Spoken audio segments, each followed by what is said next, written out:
my last email, when does an immigrant, since you write about immigrant experiences, really feel like not an immigrant anymore? Is one an immigrant forever? Well, I can't speak for others, but I imagine that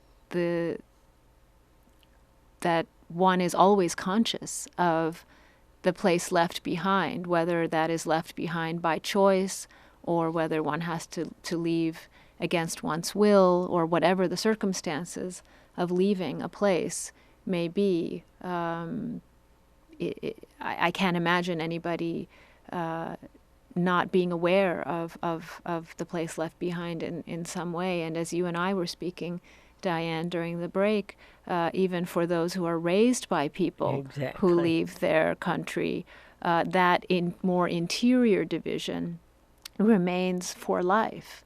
I will never be able to feel fully American or Indian. I will always see myself in some sort of in-between zone in which I'm a little bit of this and a little bit of that, but never anything satisfactorily and fully. And how do you think your children feel, considering the fact that you married someone from Guatemala? You now live in Italy.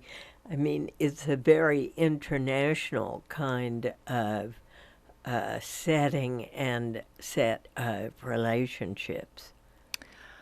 It's interesting. I mean, I think with the third generation, this process sort of turns a corner. I don't know if you would agree with me, but my children my children were both born in New York City, which is perhaps the most welcoming place in the universe in which everyone is allowed to become a New Yorker, and it's not questioned.